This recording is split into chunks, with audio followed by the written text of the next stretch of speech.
The number one pain point I hear from people across every industry, but especially filmmakers, is that they're just not getting enough work. And I think a lot of us get insecure about that, think that we have to completely change who we are as creatives and filmmakers. But I want to give you a few tips. They're very simple, they're free. It's free. And they're things you could apply tomorrow, and it will change the amount of work you're getting. And I know this because these are directly correlated to the people I hire. These are attributes and behaviors that they're doing that make me want to keep hiring them. So I just wanted to do a full disclosure of the top reasons why you might not be getting hired, the mistakes you might be making. So let's jump into this.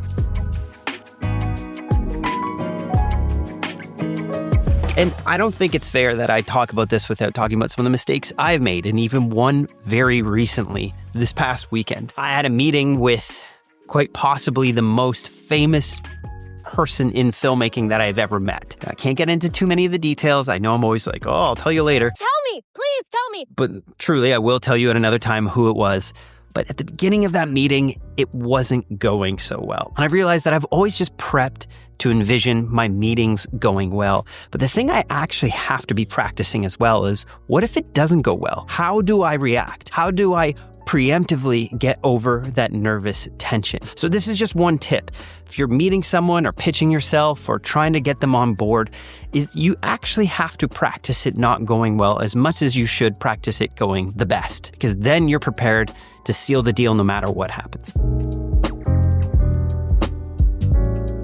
But transitioning, let's talk about what isn't working for you. The first thing that I hear a lot of people saying is that their cold emails aren't working. And it's not that cold emails don't work, it's just that I think you're sending the wrong type of cold emails. So often people will reach out to me and say, hey, here's my DP work, here's my music reel, it's great, I've won some awards, why don't we work together? And this is all about you. I have to then begin to think how you could benefit my work creatively. If you're emailing someone, it should always be with a solution. You should look at their business, look at their work, and provide a few ideas of how your unique skill set could benefit them. And if you don't hear back from them, write another email with another solution. So if you're a cinematographer, look at the client's work, see some areas that you feel could be improved. Don't criticize them in the email, but suggest how your work could enhance that, and suggest some ideas of how your style could directly benefit their work.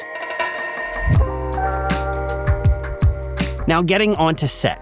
My first point is your time is not your own when someone is paying for it. So often I see people on their phone or talking about their past projects, or the thing that annoys me most, sitting there talking to the talent or the other crew members, rather than being front-footed and proactive on how you can improve the day. The people who I love to work with most are attentive to my needs as a filmmaker. I think of an AOD student, Danny Soto. When he was on set, he hung by our side and made sure we had everything from new lenses when we needed to do a lens swap, to water when we were hot in that Florida environment, to just making sure and asking, hey, is there anything else I can get for you? This is the type of person that we'd hire. And because of that, I can highly recommend Danny to anyone on set because I know he is attentive to the needs. You can always look at your Instagram later. You can always add something to a conversation at lunch. But when you're on set and you're not on break, every minute should be dedicated to making the film better.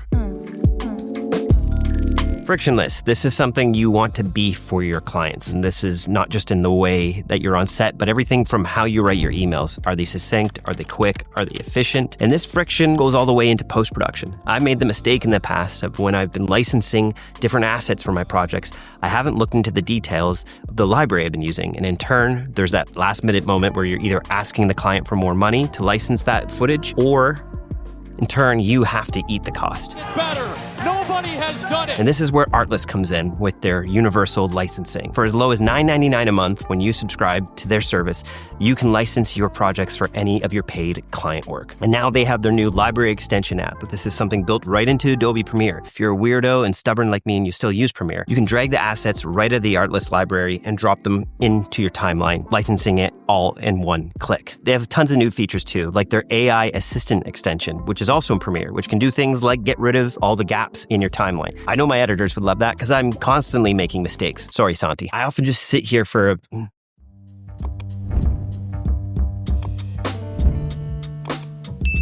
But if you're still not a psycho like me using Premiere, They have tons of other plugins for all editing software. Well, Final Cut, Resolve, After Effects. If you're using Sony Vegas, what? Congratulations. They have millions of assets on the Artlist library. You can check them out. I put a special discount code down below. We've been using Artlist for years now to help build Art of Documentary, this YouTube channel, and on many of our client projects.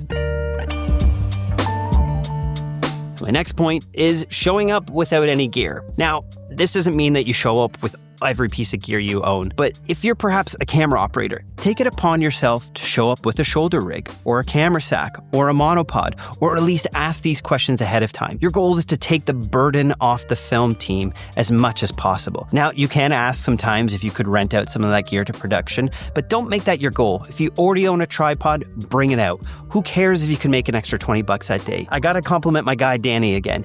He's always asking us, is there any other gear that you need today? And he'll work deals, or he'll ask friends for favors, or he will show up with his gear. And when we can, we try to give Danny a kit rental for that gear. But when people show up empty-handed and just expect me as the director to have provided everything that they need to accomplish their job, that's where I tend to not want to hire that person again, because I realize that they are not a solution-oriented filmmaker. Come with solutions, and that sometimes means having some gear on the side. You can always ask the producers ahead of time, hey, I brought this, is there any chance to get a rental on it? And if they say no, they say no. No! God, please, no! No! But I promise you, if you're providing solutions, people will remember that. One little bonus tip is early in my career, I didn't have the client base that I wish I did. I wasn't getting emails from clients to produce new work. But I did see lots of production companies here in Toronto that did have that success. So rather than trying to find the clients, I treated the production companies as my clients. And I would foster those relationships. I would show up on days where no one was asking me to be there and said, hey, can I come help out? Can I reorganize your gear? Can I just be of some help?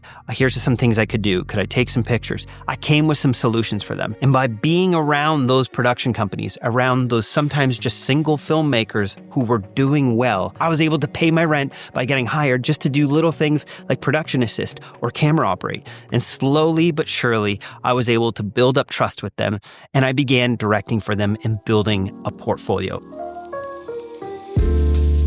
My next point, I don't really care who you are once we're on set. And if you're coming in with the expectation that I would treat you differently because of that, you need to check that at the door. This doesn't give people the liberty to treat you poorly, but check the ego at the door. We're all equal on the film set. We all need to be coming with the same attitude and the same energy that we want to make this project better. And just because you got a Vimeo staff pick, or you feel like you're more creative than the directors that's on set, your job, again, is to come with solutions, come with a good attitude, and make sure that every minute you're there is to benefit their project. Who really cares what you've done in the past? We care about what's happening right now. Oh, yeah, this is a piece of advice. The clip-on mics. Please monitor the audio on that. I've had some BTS people recently use those, and that audio is bat crazy. This is a dark moment for me using a clip-on mic. Unless it's my Sennheiser 3G mics where I can record 2 different channels to protect it, I just don't trust it. Nail your audio. Just know your gear, actually. This is a bonus tip. People showing up and not knowing their gear, not having the right shoulder rigs, just not being equipped. There's the point. Ask the right questions before you get on set. Now, that sometimes takes experience. If it's your first time through and you don't know what to do, you may not have the right questions. This is where go call someone who's been in your position before. We see this all the time on our Facebook group in AOD. People say, hey, I'm on this new type of job I've never worked before. What are some things I should be looking out for? Pulled on people who have the information. This is where if you're showing up to work on set, even as a production assistant, even as a camera operator, if you're coming out to gaff, ask all the questions you can so you have the right information, so you show up with the right gear, the right kit, and especially the right attitude. This leads me into my next point. Go the extra mile when you're on set. I will always remember people caring about the creative, treating the project like it's their own. Lit this candle so it could be in shot.